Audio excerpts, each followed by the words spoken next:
Right now at 5, firefighters respond to a burning semi inside a Rockford business. The difficulties of fighting fires in frigid weather. Plus, a lifelong community leader remembered tonight, honoring the life and legacy of former Illinois State Representative Chuck Jefferson. And temperatures are in the teens, a perfect night for ice hockey. The Ice Hogs take their practice outside right to their fans. Live from WTVO 17. This is Eyewitness News at 5. Good evening, I'm Mimi Murphy. And I'm Wendell Edwards. We thank you for being here. Tonight, fire investigators are trying to figure out what caused an early morning fire in single-digit temperatures. A semi-truck being stored inside a building caught fire. This happened around 6:30 this morning at Neblock Incorporated. That's on South Pierpont Avenue in Rockford. When first responders got on the scene, they found the semi burning inside the recycling center's parking bay. The driver discovered the fire when he got to work. Fire crews say managing extreme temperatures is a difficult challenge for them. First of all, it can hinder response time. You get snow and ice, can hinder response time. Obviously, once you start flowing water and it gets the ground icy, it's a little bit harder to pull hose and walk around and stuff like that. So fortunately, everybody was careful and we had no injuries today. And as he mentioned, no one was hurt. The trial for an Ogle County man accused of killing his ex-wife and son has been pushed back. In 2016, Maggie and 3-year-old Amos died in a house fire on Silverthorne Drive in Byron. In 2019, Dwayne Meyer, Maggie's ex-husband and the boy's father, was arrested and charged with first-degree murder, aggravated arson, and concealment of homicidal death. His attorney made a request Friday for a change of venue to get the trial moved outside of Ogle County. Meyer's trial was set to begin February 3rd. A judge is expected to make a decision on the change of venue February 27th. Tonight, a state line lawmaker is being remembered fondly. Former State Representative Charles Chuck Jefferson has died. He served the Rockford area for over 3 decades as a county board member and in the Illinois legislature. Eyewitness News reporter Blake Deeds spoke with local leaders about Jefferson's legacy and impact. And Blake, what'd they have to say? Yeah, those I spoke with described Chuck Jefferson as kind, thoughtful, and a great listener. Now, his career began in the state line with helping to elect Rockford's first black mayor, and he'll be remembered for putting those in the most need first.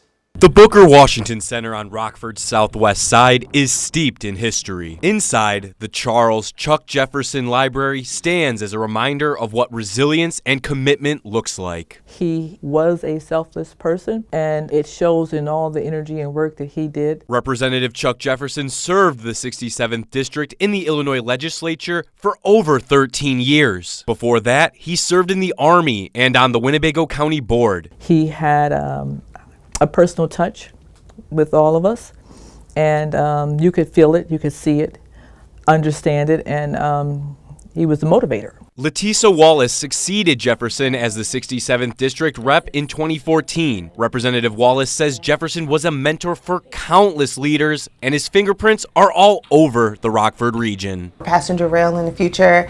He had been working on that for years prior to retiring. He also was part of the gaming committee and was instrumental in continuing to push the expansion of gaming in Illinois.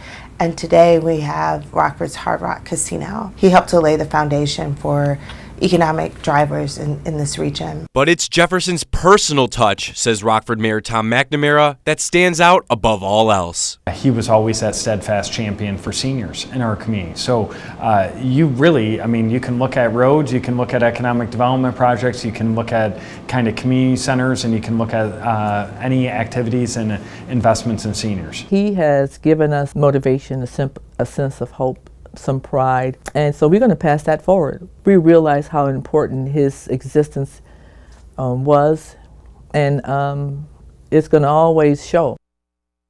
The Booker Washington Center plans to hold events in the coming days to celebrate the life of Chuck Jefferson. More information on that can be found in this story on our website, mystateline.com. Chuck Jefferson was 79 years old. Blake, thank you very much. Great story there. The State Line Fire Protection District is looking to expand its home. The Oregon Fire Station was originally built in 1984, but since then trucks have gotten longer and larger. The department has also changed from a volunteer department to a full-time station. The proposed expansion will be taking all of that and more into account. Oregon's fire chief says it's not just about improving the station for today, but for the future. I've been working on the plans. We hired a construction manager that has helped us in the engineering and development of our plans. So over the last year, we've put a lot of hours into making sure this is what's right for Oregon Fire Protection District and making sure that we're accommodating everything that we may need, hopefully for the next 40 years, just like the last building was created for. There will be a public hearing for the Fire District Expansion Project Tuesday at Oregon City Hall.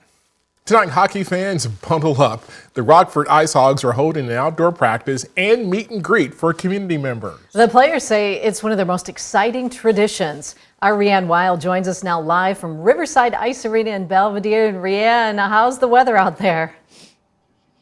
Hey, Mimi. Hey, Wendell. It's a little bit too cold for my liking out here tonight. As you can see, I'm bundled head to toe, but that didn't stop a lot of Rockford Ice Hogs fans, including Judy here. And Judy, where are you from? Davis Junction, Illinois. Awesome. So Judy's out here, and you're a longtime Ice Hogs fan. Is that right? Yes, I am. I've been a longtime fan for about 2 years now. Awesome. And you told me that you have season tickets? Yes, I do. It's fun. Yeah, awesome. What's your favorite part about the Ice Hogs? I get to see them communicate with each other, and that's the most fun you can ever ask for, is to get to see the team playing at their best. Oh, absolutely. And you have all the gear here. She's decked out in the Ice Hogs gear. That's awesome. Yes, I am. Awesome. So who's your favorite player? Drew Camasso. Awesome. And then you told me that you made this. Is that correct? Yes, I did. It is a perler bead thing, and it says Ice Hogs on it, so I'm going to give it to him today. Yeah, awesome. Judy, like other fans, are going to get to meet the players after practice, and I already got to skate, so some of them got to skate as well, and we're going to see that all coming up later tonight at 9 and 10 in my full story. But for now, out here in Belvedere, I'm Rianne Weil. Back to you guys. All right, try and keep warm, Rianne. Thanks for that report. Martin Luther King Jr. Day is next week, and one state-line organization's taking a unique approach to honoring his legacy. Lifescape is hosting a Hand Up for the Homeless donation drive this week. The drive opens tomorrow and runs until Friday. Anytime between 9 a.m. and 3 p.m., people can donate new and unused socks and underwear, which will be distributed to local homeless shelters. Organizers credit a quote by Dr. King, "What are you doing for others?" as the mantra behind this clothing drive. There are several donation sites across the state line. You can find a list on our website, mystateline.com.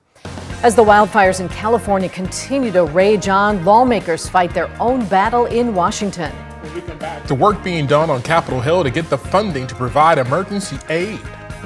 And coming up at 6, a local animal shelter's once again at capacity. What the Winnebago County Animal Shelter is doing to lower the number of dogs in its care. The sunshine this afternoon did not do much to warm our temperatures. We stayed in the teens with a high of 16 degrees today. Now the mercury does climb over the next few days, but it drops even colder than that next week. Find out for how long in the forecast coming up. You're watching Eyewitness News, your home team, with Mimi Murphy, Wendell Edwards, Scott Leber, and Chief Meteorologist Candace King.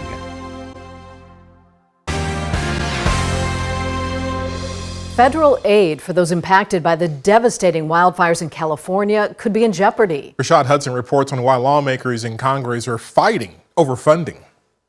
As wildfires in California rage on, lawmakers on Capitol Hill are battling over recovery funding. No one wants to leave any American who is in need hanging, so to speak. But House Speaker Mike Johnson says there is talk of placing conditions on the aid for California's wildfire victims. Some Republicans hope that will encourage California to make changes to how they prepare for wildfires. This is not politics. We need sound public policy. Republicans like South Carolina's Ralph Norman blames leaders in the state for a lack of water. When you have a legislature that lets empty reservoirs, the people bear the brunt of the responsibility, not the American people. California officials say the demand was simply too high at once. When it comes to potentially putting conditions on the funding for wildfire victims, Democrats say now is not the time to play politics. Responding to disasters and helping families in need should not be political. California Democratic Senator Alex Padilla says his state is hurting and needs the federal government to step in. The death toll from the fires is at least 24 people, and flames destroyed thousands of homes. The wildfires in Southern California have been horrendous. Thousands upon thousands upon thousands of people that have been displaced, evacuated. Lawmakers say it is too early to determine how much money California will need. Reporting in Washington, Rashad Hudson. Oh, we got some light snow this morning and plenty of sunshine, but it didn't do much to warm us up. No, it's cold, like single-digit temperature cold. Candace updates us on the impact of those conditions. Her full forecast is next.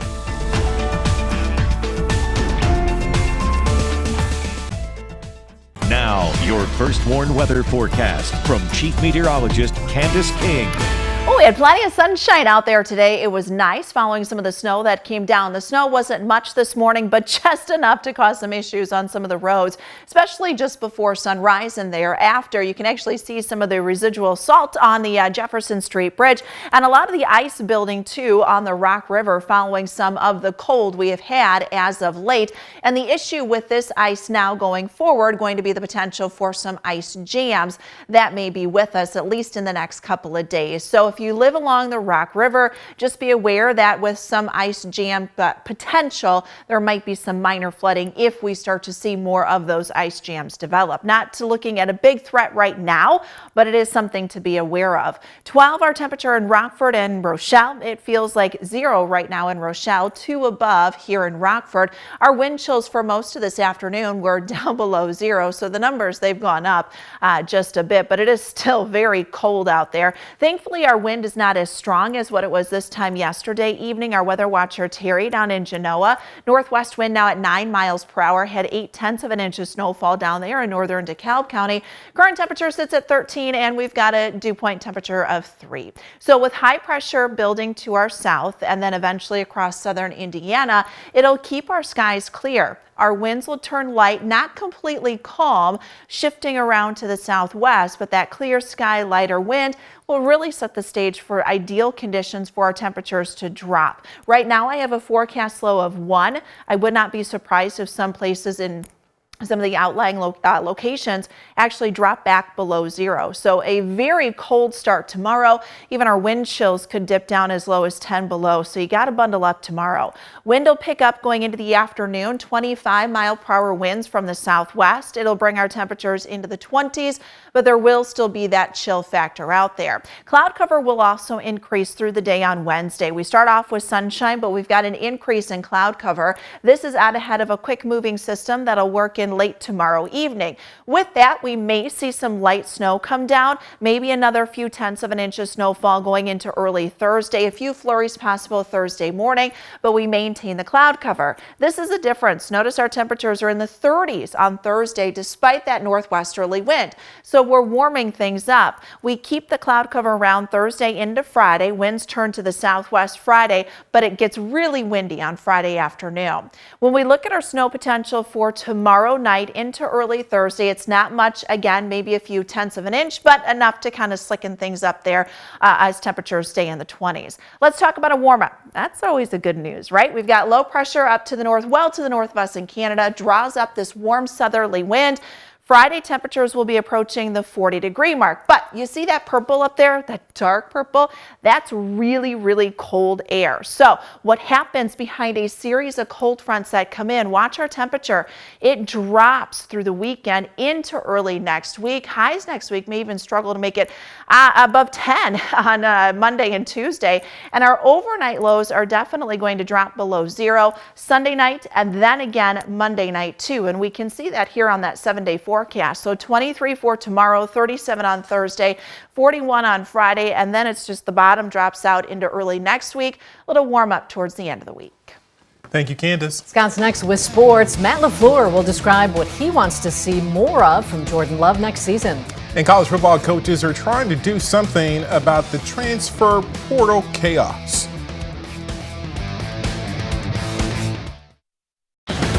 Now sports with sports director Scott Leber. The job begins for the Packers to try to get better after getting bumped out of the playoffs by the Eagles. Matt LaFleur held a season-closing 40-minute press conference today. There will be changes for next year. One has already come into play. 71-year-old quarterbacks coach Tom Clements has retired. Clements had the rare distinction of coaching Brett Favre, Aaron Rodgers, and Jordan Love. As for Love's growth for next season, Matt LaFleur says he'd like to see Love become more of a vocal leader. I think the next step is just to continue to evolve as a vocal leader. I think that just kind of comes with the position naturally. And I think he's taken steps to get there, but I think he can really demand a lot when things aren't quite right. I think he can voice that. I just think it means more when it comes from your quarterback than it does from me or one of our other coaches. Another change could be coming on the Packers coaching staff. The Bears have asked for permission to interview offensive coordinator Adam Stenavich for the Bears head coaching job. Stenavich has been with the Packers for 6 years, the first couple as offensive line coach. As OC, he has not called plays. The Packers' early exit from the playoffs has locked in their spot in the first round of this year's draft. They'll have the 23rd pick. Remember, this year the draft will be held in Green Bay. College football coaches have had enough of the transfer portal madness. Today at the coaches' convention in Charlotte, they voted unanimously on a proposal to do away with the two-portal system of having portals in December and April. They want one short 10-day portal in early January. The coaches say that might prevent players from sitting out bowl games in December. Now the proposal goes to the NCAA's Oversight Committee and to the Division I Council. That's sports. We'll be right back. It was a beautiful day if you were inside in a nice warm house looking out the window. Right, because this morning it was cold. I'm so worried about the kids at the bus stop, but Jim, our digital reported a story about they just got to be bundled up. Yeah, I mean, there's a point and a threshold, where it does get a little too dangerous in a certain point, even if you're out for 10 minutes to where you can get frostbite. So we haven't reached that threshold yet, but I would not be surprised early. No, yeah, I mean, it's been cold, right? So wind chills this morning got down to 10 below. I mean, you're outside for 30 minutes with exposed skin. Yeah, that's going to be an issue in some spots, 30, 40 minutes or so. But you're really talking wind chills that get down 20, 25, 30 below. That you really start to feel a lot of those impacts. 23 for tomorrow, 37 on Thursday. We warm temperatures by Friday, but it's next week. I'm keeping an eye on that for those cold temperatures. Thank you, Candace. Thanks for joining us. We'll see you at 6.